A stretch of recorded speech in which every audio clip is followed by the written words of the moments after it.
"She's in violation," Cynthia Bellamy, president of our HOA board, barked as two uniformed officers shoved my teenage niece against the side of a patrol car. The metal rang out as her shoulders slammed into it, her voice breaking into a scream that carried through the cul-de-sac. Cynthia's smirk didn't falter. Her sunglasses reflected back the entire neighborhood, as if she owned it. "Public indecency," she added, pointing at my niece's shorts like they were a crime scene. But Cynthia had no idea what I carried in my back pocket. "Those officers' body cams," I said quietly, locking eyes with her.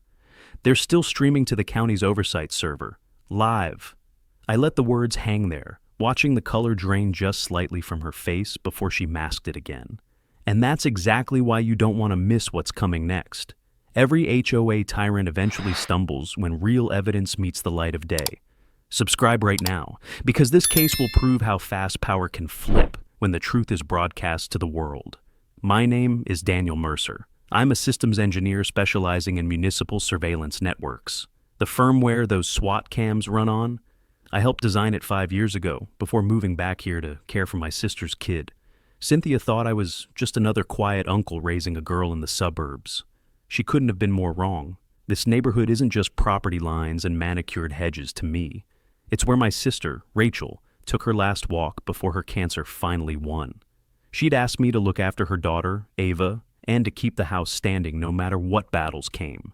The oak tree in our front yard still has her initials carved low in the bark, my anchor whenever the rules and fines pile up.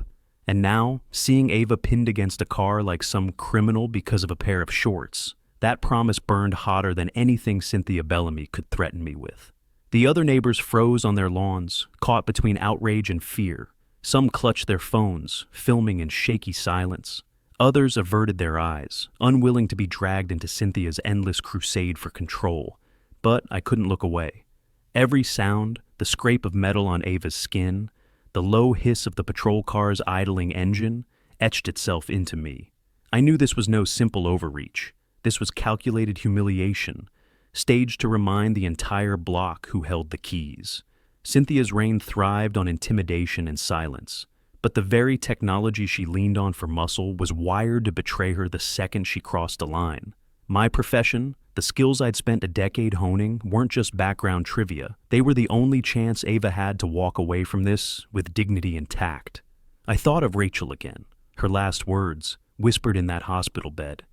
"Keep her safe, don't let them break her spirit." And as the cuffs glinted in the sunlight, I swore Cynthia. Bellamy would regret turning our street into her personal stage. The cuffs clicked shut on Ava's wrists, and the sound tore through me louder than the patrol car's engine. Cynthia Bellamy folded her arms, chin high, as if she had orchestrated a parade instead of an arrest.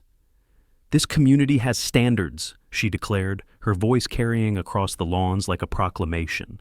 Every word was meant for the audience gathering on porches, not for me.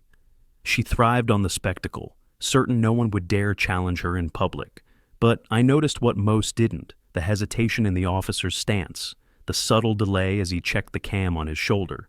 That feed was streaming live, exactly as I had said.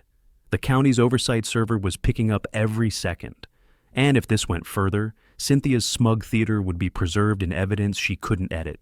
That was the shift she didn't see coming yet.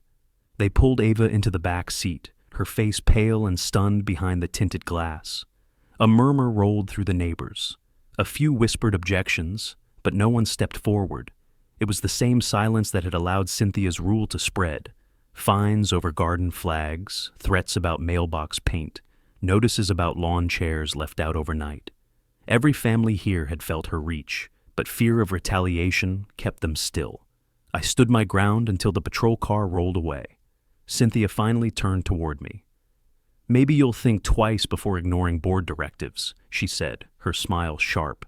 Then she strode back to the HOA office at the corner of the development, a converted model home she had claimed as her fortress. The blinds there always stayed drawn, the place pulsing like a nerve center for her power.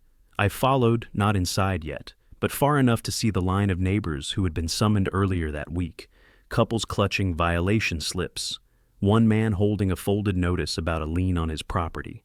Cynthia didn't need walls. She had fear as her architecture. Each complaint she filed stacked higher, until people broke under the weight. That's where I saw him. Terrell Gaines, maintenance supervisor for the HOA. He leaned against the office porch rail, clipboard in hand, but his eyes flicked toward me with something unspoken. He wasn't grinning with Cynthia. He wasn't comfortable. His jaw worked like he was biting back words. Terrell had a reputation for being thorough, the guy who knew which pipes ran where, which systems were outdated, which cameras never worked the way they were supposed to. If anyone straddled the line between loyalty and conscience, it was him. Still, he turned away before I could hold his gaze. That conflict mattered. I filed it away. Back at my place, I sat under Rachel's oak tree and opened my laptop.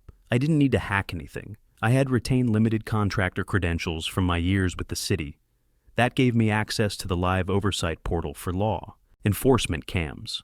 Sure enough, Ava's arrest was right there, raw and uninterrupted. I downloaded the stream into a secure drive. The evidence was mine now, not just locked in some county archive where it could be buried. The importance of that hit me hard. Cynthia thrived on controlling narratives, letters, staged photos, selective enforcement. But here was something she couldn't spin. Uncut footage showing her orchestrating a false arrest over nothing more than a teenager's clothing. This wasn't just a personal grievance anymore. It was the opening crack in her armor. As the evening settled, porch lights flicked on around the block, the quiet hum of sprinklers mixed with the faint buzz of cicadas. But beneath it all, tension simmered. Neighbors were talking behind closed doors. Some had seen enough. The oak tree's shadow stretched across the yard, reminding me again of Rachel's promise. Ava wasn't here beside me, and that absence was a wound deeper than I wanted to admit. I made my decision. I wasn't just protecting her. I was going to dismantle Cynthia's stage with the same precision I had once used to debug broken surveillance networks. And the best part? The very system she relied on for authority was about to become the trapdoor beneath her feet. I closed the laptop, the download complete, but the silence of the house gnawed at me. Ava's absence was a void, a reminder that she was locked away somewhere on a trumped-up charge while Cynthia Bellamy basked in her performance. The evidence sat safe on my drive, but evidence alone never changed power structures. People did.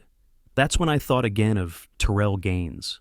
The conflicted look on his face outside the HOA office wasn't the mask of a loyal soldier. It was something closer to unease. The next morning, I walked to the community pool, a place Cynthia rarely visited because it reminded her she wasn't queen of everything. The HOA technically owned the space, but in reality, it was maintained almost entirely by Terrell. The chlorine stung the air as kids splashed on one side, unaware of the battles their parents fought on the other. I found him there, kneeling by the pump system, clipboard balanced on his knee. When he looked up, his eyes darted to mine and then away again. His hands were steady on the wrench, but the way he tightened it too forcefully, metal squealing under his grip, betrayed the storm inside. He was wrestling with something he couldn't say out loud. Not yet. "Morning," I said evenly, giving him room. He nodded without lifting his gaze. The clipboard trembled slightly before he pressed it hard against his thigh, trying to hide the movement. Neighbors walked past, some offering polite smiles, others pretending we weren't there. Terrell muttered to himself as he checked off a line on his sheet, his pen scratching harder than necessary. His jaw flexed, and his shoulders rose like he was carrying more weight than pipes and maintenance. Schedules. I didn't push. Instead, I watched. His eyes lingered on the children in the pool, then flicked toward the security camera mounted high on the gate. It was angled wrong. Anyone with training could see it, missed half the entrance. That's when he caught me noticing. Our eyes locked for half a second. He exhaled sharply and looked away, rubbing the back of his neck. That was the tell. He knew the system was flawed. He knew the facade Cynthia projected wasn't airtight. His loyalty to his paycheck warred with his conscience. The clipboard wobbled in his grip again, a physical manifestation of that tug of war. He tapped the pen against it, fast and restless, then froze when another board member strolled past, nodding in shallow approval. Terrell's shoulders stiffened, his body snapping back into the posture of compliance. But when the board member disappeared, his hand dropped, and he leaned heavily on the pool rail, head bowed. I remembered Rachel telling me once, "Watch people's hands. They'll always reveal more than their words." She'd been right. Terrell's silence screamed louder than any confession. I knelt beside the pump, not to intrude, but to place myself in his line of sight. "I saw what happened yesterday," I said low, knowing the splash of water and shrieks of kids would muffle me from prying ears.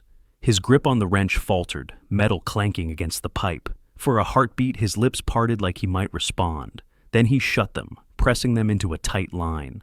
But the sweat gathering on his brow, the way he kept glancing at that misaligned camera, told me enough. He wanted to speak. He just wasn't ready to take the risk. I stood, giving him his out. "If you ever decide you've had enough, you know where I live," I said, not as a challenge, but an open door. His shoulders shifted, less rigid now, like the offer had struck something inside him. He didn't reply, but his pen hovered over the clipboard, frozen mid-check, as if his mind was caught between duty and conscience. As I walked away, I could feel his gaze on my back. That struggle mattered. The cracks in Cynthia's empire weren't just in her misuse of police or her paper violations. They lived in the body language of the very people she relied on to keep her machinery running. And when the time came, I knew Terrell's silent conflict might become the turning point that tipped the scales. I felt Terrell's eyes on me until the pool gates clanged shut behind me, but I didn't turn back. If he was ready, he'd come. For now, Cynthia Bellamy's machine rolled forward without pause. By evening, proof of that landed on my doorstep, in the form of a violation notice taped across my door. The paper flapped against the wood in the hot wind, ink smudged from the sun. The charge: failure to maintain approved community image. That was Cynthia's way of weaponizing the smallest detail. She listed Rachel's oak tree, claiming its roots threatened the uniform sidewalks. My sister's memorial, our anchor, reduced to a line item in her war. I tore the notice free and walked straight to the HOA clubhouse. The model home turned office loomed at the center of the subdivision, sterile in design, but menacing in purpose. Its manicured hedges were cut into sharp angles, as though even the bushes had to obey. Through the windows, I could see residents seated across from Cynthia at the long table, papers spread, her pen scratching out signatures like court decrees. When I entered, every conversation stopped. Cynthia lifted her head slowly, her red blazer pressed and sharp, her eyes glinting behind those dark lenses she wore indoors like armor. "Mr. Mercer," she said smoothly, "we're in the middle of a board session." I held up the notice. "Your roots run deeper than this tree, Cynthia, but this one isn't yours to cut." Her smirk deepened. "It's not personal, just standards. You'll need board approval to keep that oak, and right now, the board disagrees." She tapped her pen, and I noticed how the others at the table shifted uncomfortably. They weren't board members. They were homeowners called in for fines, kept waiting as part of the performance. The room smelled faintly of coffee gone cold. A ceiling fan clicked overhead, blades whirring in lazy defiance. My eyes drifted to the wall where certificates hung. HOA charters, incorporation papers, bylaws neatly framed. Cynthia liked her rules displayed like trophies, but even trophies gather dust when exposed long enough. She slid a stack of envelopes across the table, each one a lean notice. A young couple clutched theirs like a death sentence. Cynthia thrived on this fear. Her voice dripped with confidence as she lectured them about covenant breaches. It wasn't governance. It was theater meant to keep the audience cowed. I leaned against the doorway, letting her performance run. My silence was its own weapon. Finally, her eyes flicked toward me. "You may leave, Mr. Mercer, unless you'd like me to add trespassing during board meetings to your record." I kept my voice even. "I don't trespass, I build. And the systems you lean on, they don't just answer to you, they answer higher." Her pen froze mid-line. The crack was small, but it was there. Behind her, one of the homeowners glanced at me with something like hope before quickly lowering their eyes. Cynthia dismissed the meeting with a clap of her hands, her voice rising over the room. "This concludes our session." The families shuffled out, clutching papers that felt more like chains. I waited until the last one left before stepping closer. The blinds rattled against the breeze from the fan. Cynthia gathered her folders with mechanical precision, but her posture was tighter now, more rigid. "You think you found leverage?" she said finally, low and sharp. "You're playing in a game you don't understand." But that was wrong. I understood it all too well. The body cam feed wasn't just leverage. It was a live thread tied directly to oversight. And her attempt to erase Rachel's oak tree wasn't about roots or sidewalks. It was about control. That gave me my next move. As I left the office, I passed Terrell by the side entrance. He stood with his clipboard again, but this time his knuckles were white against it. He opened his mouth, closed it, then looked down. Still silent. But the conflict in his posture was louder than words. I stepped into the twilight, the HOA clubhouse glowing behind me like a stage still set for the next act. Cynthia had escalated. That meant I would too. The twilight air clung heavy on my skin as I walked home, Cynthia's smirk still burning in my mind. She had escalated, and that meant I couldn't wait for the right moment. I had to create it. I passed under Rachel's oak tree, its branches whispering overhead, and felt the notice still crumpled in my hand. It wasn't just paper. It was proof of her strategy. Strip me down one violation at a time until I broke or Ava did. Inside, I powered up my workstation. The glow of the monitors filled the living room, casting sharp shadows across Rachel's framed photographs. Ava's absence weighed in the empty chair where she usually sat. Textbooks sprawled. That emptiness fueled me. Cynthia thought her game was invisible, hidden beneath bylaws and technicalities, but she didn't account for someone who had written the very firmware her enforcers relied on. I opened the oversight portal again. The county's server wasn't just a storage vault. It was a live grid, showing pings from every active body cam in our district. Each camera carried metadata, timestamps, GPS tags, event flags. Most people saw raw footage. I saw an ecosystem of accountability. Scrolling through, I found the file of Ava's arrest. Frame by frame, the system tracked Cynthia in full view, her finger pointing, her words caught in the mic, her smug satisfaction immortalized. But something else stood out. A secondary flag appeared in the metadata. Unauthorized command override. My chest tightened. That wasn't standard. It meant someone had issued instructions outside normal protocol. I leaned closer, parsing the code strings attached. The override had originated from the HOA's network, not the county dispatch. Cynthia, or someone acting under her, had accessed the enforcement request through a private channel. That discovery changed everything. She hadn't just staged humiliation.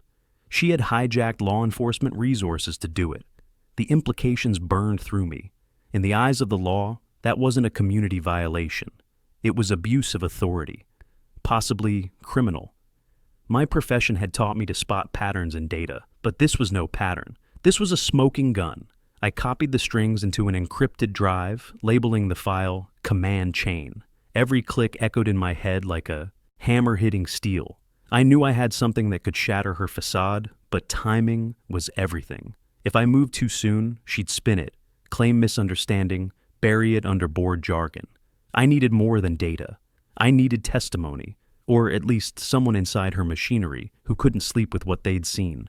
Terrell's face came back to me, the hesitation at the pool, the white knuckles at the office door. His silence was no longer just discomfort. It was guilt. He had seen something, maybe even participated under pressure. If I brought him the override evidence, his conflict might break open into action.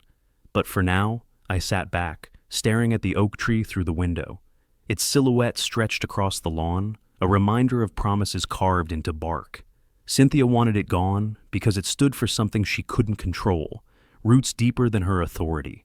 That was why she had to attack it, and that was why I had to fight back using the roots I had in my profession.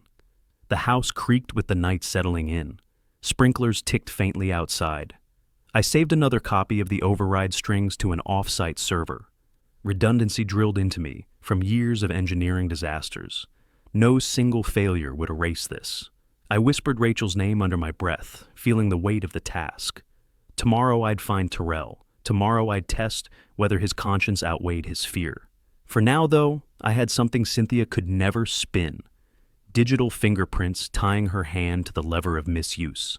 And once that lever was exposed, the entire machine she built would start to crumble. Sleep didn't come that night. I kept replaying the override command in my mind, that line of code pulsing like a vein exposed. By dawn, I was already on the move. If Cynthia had hijacked the enforcement system once, she would do it again. And the only way to break her pattern was to bring another set of eyes into the picture. Not hers, not mine, someone caught in between. That led me straight to Terrell Gaines. He always started his mornings early, long before residents stirred. I found him near the maintenance shed behind the tennis courts, the air sharp with the smell of fresh mulch and gasoline from a mower left idle. The shed was his sanctuary, cluttered with tools, spare parts, and a coffee pot that looked older than the neighborhood itself. He was bent over a clipboard again, but the lines in his forehead were deeper this morning. His foot tapped the concrete floor in restless rhythm. When I stepped into the doorway, he stiffened, his pen freezing mid-word. "Terrell," I said, keeping my tone even. He didn't answer, but his shoulders slumped slightly, as though the fight to maintain indifference was wearing him down. I held up a flash drive between two fingers. "This isn't gossip, it's data. Your board president issued an unauthorized command override. It came from inside this HOA's network." His head jerked just enough to betray recognition. His eyes darted to the mower, then the coffee pot. Anywhere but me. The clipboard trembled in his hand until he set it down too fast, papers sliding to the floor. His jaw tightened, lips pressed thin, and he dragged both hands down his face before leaning against the workbench. Silence stretched. Outside, the faint thump of tennis balls echoed across the courts. Inside, Terrell's breathing was heavy, uneven, as if every inhale fought against chains. "You already knew," I said quietly. "You saw it happen." His eyes flicked up, full of conflict. His left hand opened, then closed into a fist. He rubbed the back of his neck, his posture folding inward like a man caving under a weight no one else could see. Finally, he whispered, "I was told it was protocol." Then he shook his head, disgust in his own voice. "But I've worked systems long enough to know protocol doesn't look like that." I placed the flash drive on the bench between us. "This isn't just a violation. It's abuse of authority. If you keep covering for her, you're part of it. If you step forward, you help stop it." His fingers hovered over the drive, trembling slightly before pulling back. "You don't get it," he muttered. "I've got kids here, a mortgage. She can ruin me." I leaned closer. "She already is. Maybe not with fines or liens, but with every override she pushes. Today it's Ava. Tomorrow, maybe your family." He shut his eyes, exhaling hard. When he opened them, they brimmed with the look of someone split down the middle. Fear kept him nailed to the spot, but guilt was prying him loose. He didn't pocket the drive, but he didn't push it away either. That was enough for now. I left the shed without another word. Outside, the sun had burned through the morning haze, lighting the tennis courts in harsh clarity. The faint cheer of kids arriving for early practice clashed with the knot in my chest. Cynthia had rooted her power in people's silence, but I had cracked her command chain wide open. And now, Terrell, whether he admitted it or not, was caught in the middle. As I walked back across the neighborhood, I noticed how every house carried traces of her reach. Mailboxes painted the same beige, lawns trimmed to measured lengths, flags absent except the one she approved. But beneath the uniformity, I saw what she couldn't control, people glancing toward me with uncertainty. Some with the spark of curiosity. They had watched Ava's arrest. They had seen my refusal to bow. The facade of Cynthia's authority was starting to ripple. The oak tree swayed in my yard when I returned, its branches creaking in the rising breeze. Roots versus concrete, legacy versus control. The next move was clear. Bring this evidence into the open, where Cynthia couldn't smother it. But that would take planning and the right moment to strike. The oak branches whispered above me as I sat on the porch, laptop balanced across my knees. I'd spent hours staring at the override strings, tracing each character until my vision blurred. I knew what they meant, but I couldn't stand before a judge or a county investigator with only my word. I needed corroboration. And there was only one person inside Cynthia Bellamy's machine who had seen enough to confirm it. A knock rattled my front door just after dusk. I opened it to find Terrell Gaines standing there, sweat darkening the collar of his uniform shirt, clipboard tucked awkwardly under his arm like a shield. His eyes didn't meet mine. Instead, they fixed on the oak tree behind me, lingering on the carved initials at its base. "Mind if I step in?" he muttered. His voice was low, taut, the kind of tone carried by a man who had rehearsed this visit all afternoon and almost backed out a dozen times. Inside, he hovered near the window, peering out as though Cynthia herself might be lurking in the shadows. His hands fidgeted with the clipboard, flipping pages back and forth, though nothing new was written there. The tension in his shoulders spoke louder than any words. "I saw the override," he said finally, the words escaping like a dam breaking. "I didn't issue it, but I was in the room when she did." His throat worked around the admission, guilt pulling his gaze down to the floor. "She told me it was a compliance shortcut. said she'd handle the paperwork after. I leaned forward, steady, letting him unburden himself at his pace. His fingers drummed against the clipboard, frantic and uneven. That wasn't the first time either, he continued. She's been doing it for months. Small things, parking disputes, noise complaints, making sure the cops show up when it benefits her. But yesterday, your niece, it crossed a line even I couldn't swallow. His voice cracked, and for the first time, he looked at me head on. The weight of what he carried sat heavy in his eyes.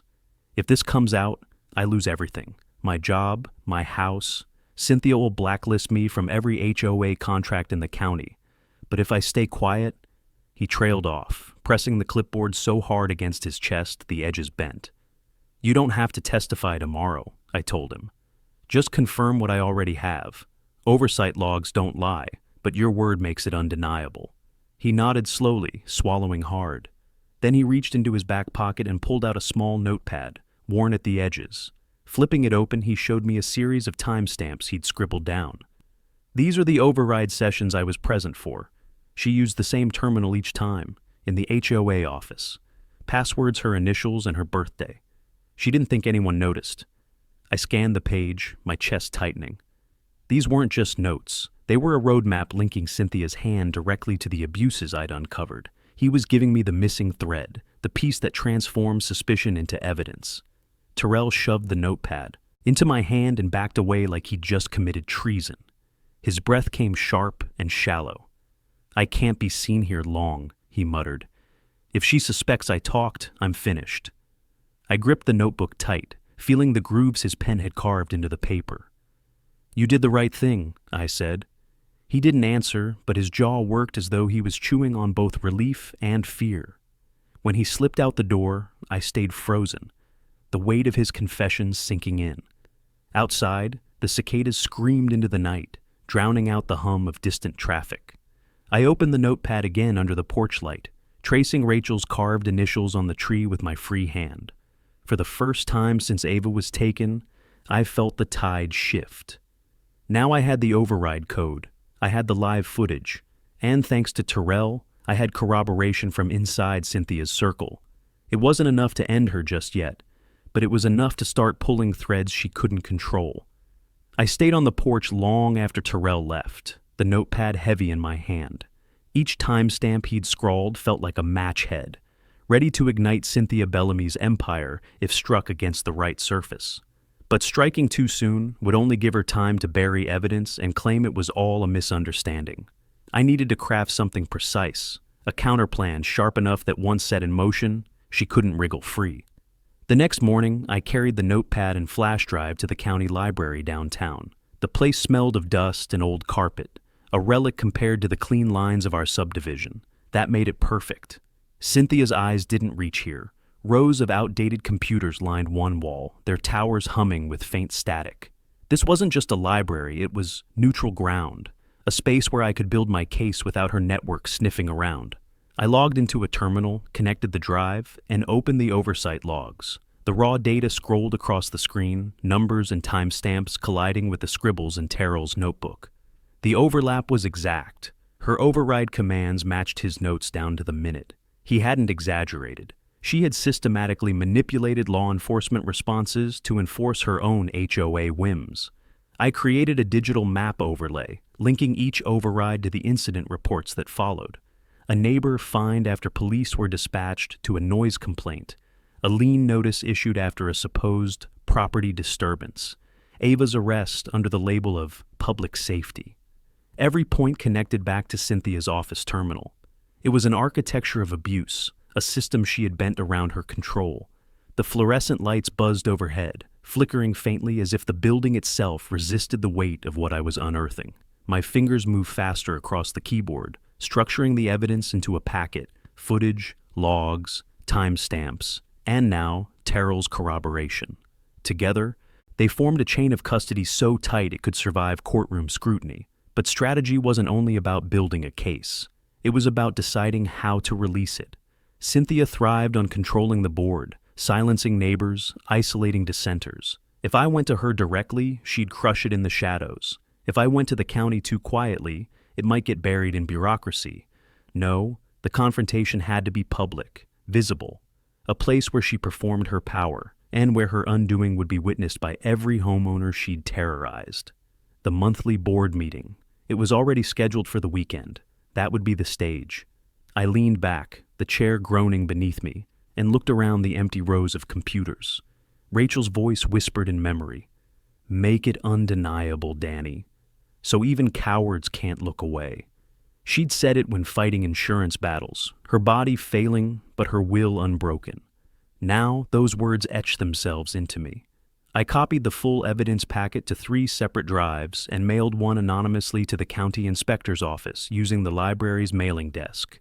Redundancy was survival. Even if Cynthia tried to bury one path, another would open. As I sealed the envelope, a teenager across the aisle glanced at me, earbuds in, tapping on his phone.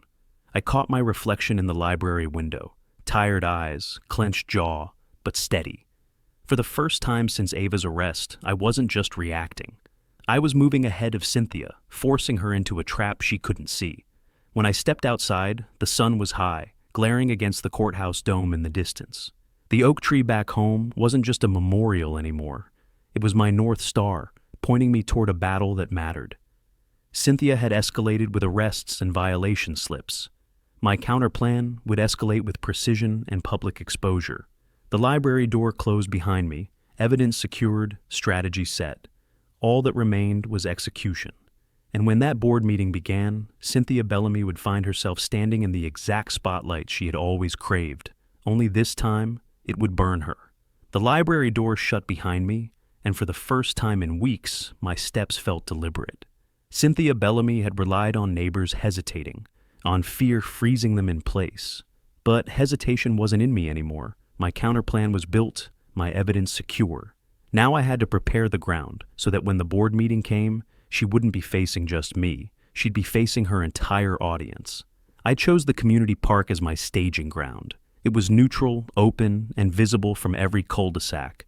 Parents brought kids here for soccer practice. Retirees walked the loop trail, and teens gathered by the basketball courts. It wasn't controlled space like the HOA clubhouse. It was ours. Rachel had loved it here, sitting beneath the picnic shelter while Ava played. That shelter now became my war room. I set up my laptop at a VW concrete table, the hum of weekend chatter surrounding me. The evidence packet glowed on the screen, and I began building a presentation that would survive even Cynthia's sharpest spin. I cut together the body cam footage, overlaying the exact timestamps from the override logs. Ava's arrest appeared on screen again, the slam against the patrol car, Cynthia's fingers stabbing the air, and this time the metadata scrolled beside it. Line after line tied her to the override. Neighbors drifted closer, drawn by the glow of the screen. At first it was a couple from 2 streets over, then a young father holding his toddler. They didn't speak, just hovered nearby, eyes fixed on the footage. When the metadata appeared, I explained in simple terms. This shows the override came from the HOA's own network, not the county. Their mouths tightened, and I saw the shift. The recognition that this wasn't rumor or hearsay. It was proof. One woman, Mrs. Franklin, clutched her sweater tighter. "She had my son ticketed last spring," she murmured, voice trembling. "We thought it was bad luck." "It wasn't," I said. "It was her." The murmurs spread. Soon, 6 neighbors were gathered under the shelter, their shadows stretching long in the evening sun. I handed out copies of violation slips I'd collected from others over the years, each one now contextualized by the override pattern. People compared them, realizing how consistent Cynthia's manipulation had been. Then Terrell appeared at the edge of the group. His uniform shirt was untucked, clipboard missing. He didn't step all the way in, but his presence alone was enough to hush the crowd. His body language still screamed conflict, hands buried in his pockets, shoulders hunched. But when our eyes met, he gave a single nod. It was subtle, but it was support. And the crowd noticed. That was the turning point. The silence broke into questions, anger rising like a tide. How many times has she done this? Can she be removed? What if the county ignores it? I didn't promise easy answers. Instead, I spoke the truth. What matters is that we stand together. This evidence isn't just for the county, it's for us. And when the board meeting starts, I'll bring it forward where she can't hide. But I need you there to witness it. They agreed, hesitantly at first, then with conviction. The fear that had held them quiet began to crack. Some exchanged numbers, others swore to bring more neighbors to the meeting. The park, once just a patch of grass and playground equipment, had become the staging ground for a revolt. As dusk deepened, the group dispersed, carrying with them the seed of resistance. Only Terrell lingered. He approached the table slowly, eyes darting toward anyone still within earshot. Finally, he whispered, "She knows something's slipping. Be careful." His hands clenched and unclenched, then he turned away before I could respond. I shut down the laptop, packed the drives, and stood under the park's dim lights. Rachel's memory hung with me, her promise etched deeper than ever. Cynthia had spent years bending this neighborhood into silence, but the silence was breaking. And when the board meeting came, it wouldn't just be my voice echoing against her walls, it would be a chorus. By the time the weekend board meeting arrived, the neighborhood felt different. Lawns were still clipped to uniform length, mailboxes still painted the mandated beige, but beneath that veneer, something stirred. The park meeting had planted a seed, and I could feel it growing in the glances exchanged across driveways and the hushed conversations on sidewalks. Cynthia Bellamy's grip wasn't gone, but the silence she thrived on had started to splinter. The board meetings were always staged in the HOA clubhouse, a sterile model home converted into Cynthia's throne room. Tonight, the parking lot overflowed. Residents lined the walkway, murmuring as they filed inside. The blinds were open for once, and I could see Cynthia at the head of the table, red blazer crisp, hair pulled into a severe knot. Papers were stacked in neat piles before her, props in her theater of control. I entered last, carrying my laptop bag. The air inside was heavy with perfume, cologne, and the faint bitterness of brewed coffee. Folding chairs creaked as neighbors settled, filling every corner. Cynthia's lips curved upward, but it wasn't a smile. It was a warning. "Mr. Mercer," she said, her voice amplified by the hush of the crowd. "I trust you're here to observe, not disrupt." I took a seat near the front. "I'm here to listen," I said evenly, though my laptop pressed against my thigh like a live wire. She launched into the agenda. Routine violations, fines, the same tired cadence she used to remind everyone who held authority. But tonight the crowd didn't sit quietly. A woman interrupted to ask why her son's car had been targeted 3 times in 1 month. Another man raised his voice about a lien placed after a single missed payment. Cynthia brushed each off with her polished phrases, but murmurs swelled with every dismissal. The tide was shifting in real time. When she moved to new business, I stood. My chair scraped the tile, a sound sharper than any gavel. Every eye turned. Cynthia's brows arched, her hand pausing mid-turn of a page. "I have evidence to present," I said, my voice steady though my pulse raced. "Evidence of unauthorized command overrides issued from this office's network. Overrides that led directly to false enforcement actions against residents, including the unlawful arrest of my niece, Ava Mercer." Gasps rippled through the room. Cynthia's face remained composed, but her knuckles whitened against the edge of her folder. "This is highly irregular," she said coolly. "You are not on the board. You have no standing here." I slid my laptop onto the table, connecting it to the projector mounted overhead. The screen lit up with the frozen frame of Ava being shoved against the police car. The room went silent. Then the metadata scrolled beside it, each timestamp glowing like a brand. I advanced to the next slide, Terrell's handwritten notes, matching the override entries. Cynthia's mask cracked. Her nostrils flared as she snapped, "This is taken out of context." Terrell rose from the back row before I could answer. His clipboard was gone, his hands empty but trembling as he spoke. "It's not out of context. I was there. I watched her issue the commands. She told me it was protocol, but I knew it wasn't." His voice shook, but the words carried. "She's been using law enforcement as her personal hammer." The room erupted. Shouts overlapped, some neighbors demanding answers, others calling for resignation. Cynthia slammed her palm against the table, trying to restore order, but the sound was drowned by outrage. She looked toward the other board members for support, but their eyes dropped to their papers, unwilling to be her shield tonight. I advanced the footage again, showing the arrest in motion, Cynthia pointing, officers obeying. The proof was undeniable, and with Terrell's confession, the room wasn't just hearing accusations, they were witnessing the machinery behind them exposed in real time. Cynthia's voice rose above the din, shrill now. "This is slander! You think you can storm into my meeting and—" "It's not your meeting," I cut in, my voice steady, louder than hers. "It's theirs." I gestured to the neighbors, filling every chair, every corner, every aisle. "And they've just seen the truth." The crowd roared again, no longer murmurs, but a storm. For the first time, Cynthia Bellamy looked cornered, her control slipping from her grasp. And this was only the beginning. The room had dissolved into chaos, voices colliding in a storm Cynthia Bellamy could no longer contain. For years she had thrived on silence, on neighbors too afraid to speak up. But now that silence had been shattered, and the sound of collective outrage filled every corner of the HOA clubhouse. Folding chairs screeched against the tile as people stood, pointing fingers, waving fines, recounting their own stories of humiliation. Cynthia pounded the table with her fist, the red blazer stretched tight across her shoulders. "Order!" she shouted, but the word was swallowed by the noise. The projector still burned bright above her. Ava's arrest frozen on the screen, the metadata scrolling like an indictment she couldn't erase. Every time she tried to speak, another voice cut her off.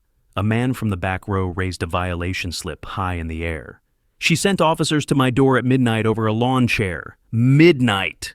His voice trembled with years of bottled anger. Another resident shouted, "She tried to fine me for leaving toys in my yard. My kids were still playing." One after another, stories poured out. Harassment over mailbox colors, threats of liens, forced compliance. The air grew heavy, not with fear, but with momentum. Cynthia's power wasn't just cracking, it was collapsing under the weight of testimony. I stood near the projector, letting the storm build. Every instinct screamed at me to control the room, but I knew better. This wasn't about my voice, it was about theirs. My evidence had lit the match, but their stories were the fire. Terrell stepped forward, his hands shaking, but his voice steadier than it had been in my living room. "She made me file reports I knew weren't valid. I wanted to keep my job, but I can't stand here and pretend anymore." His words carried like a confession, and when he finished, a wave of murmurs turned into applause. Neighbors clapped, not for him, not for me, but for the crack in the wall that had finally broken open. Cynthia tried again, her voice shrill. "You think this evidence will hold up in court? You think an oversight log means anything? None of you understand the law." She looked around, searching for allies, but the other board members stared at their folded hands. Their loyalty evaporated the moment the crowd turned. I took a step closer to the table. Maybe the law will take its time. Maybe it won't. But every one of these people saw the truth tonight. You can't find them into silence anymore. You can't hide behind bylaws or staged authority. Your overrides are on record, your abuse is caught on video, and your own staff just confirmed it. The crowd erupted again, this time not with anger alone, but with demand. "Vote her out!" someone shouted. Others echoed it, the chant rising, building, until it filled the clubhouse like a drumbeat. "Vote her out! Vote her out!" Cynthia's face went pale beneath her makeup. She tried to stand tall, but her posture faltered. The chant thundered louder, fists pumping in rhythm. Years of suppressed frustration now united in a single call. Even children peeked from behind their parents, wide-eyed at the sight of adults refusing to bow. The symbolic weight of it all pressed against me. Rachel's oak tree, Ava's bruised shoulder, Terrell's trembling confession. It had all led here. The confrontation Cynthia thought she controlled had turned into her public reckoning. Finally, one of the board members, a man who had sat silent through every meeting I'd attended, rose from his chair. His voice shook, but his words cut through the chant. "Effective immediately," he said. "I motion to suspend Cynthia Bellamy from her duties pending a community review." The chant faltered into stunned silence, then erupted into cheers. Neighbors hugged, clapped, shouted in triumph. Cynthia's mouth opened, but no words came. Her pen slipped from her hand, clattering against the table like a gavel stripped of power. I looked around the room, absorbing the sight of a community, reclaiming itself. For the first time since Ava's arrest, I saw hope reflected in their faces. The public confrontation was done. Cynthia Bellamy's mask had cracked in front of the very people she had ruled, and there was no patching it back together. The cheers still echoed in my ears as we spilled out of the HOA clubhouse into the warm night air. For years, those walls had held fear like insulation, muffling every whisper of resistance. But tonight, the silence had been broken for good. Cynthia Bellamy remained inside, pale and trembling, her red blazer no longer a badge of authority, but a costume stripped of meaning. She had been suspended in front of everyone. Her reign of intimidation had ended where it began, in public. Neighbors clustered in the parking lot, their conversations buzzing like power lines after a storm. Some clutched their violation slips, holding them like trophies instead of shackles. Others spoke about Ava, their outrage softened now into concern. "She's just a kid," one woman said, shaking her head. "She never should have been touched." The sentiment passed from one voice to another until it became the unspoken truth that bound us all together. I leaned against the hood of my truck, exhaustion settling deep in my bones, but beneath it was something stronger: vindication. For weeks I'd been carrying the burden alone, fighting Cynthia's machine with nothing but my skills and my sister's memory to guide me. Tonight, I hadn't stood alone. Terrell had stepped up, the neighbors had spoken, and together we'd turned Cynthia's weapon into her downfall. Terrell approached me slowly, shoulders still tight, but his eyes clearer than I'd ever seen them. "I didn't think I'd get through it," he admitted, voice low enough that only I could hear.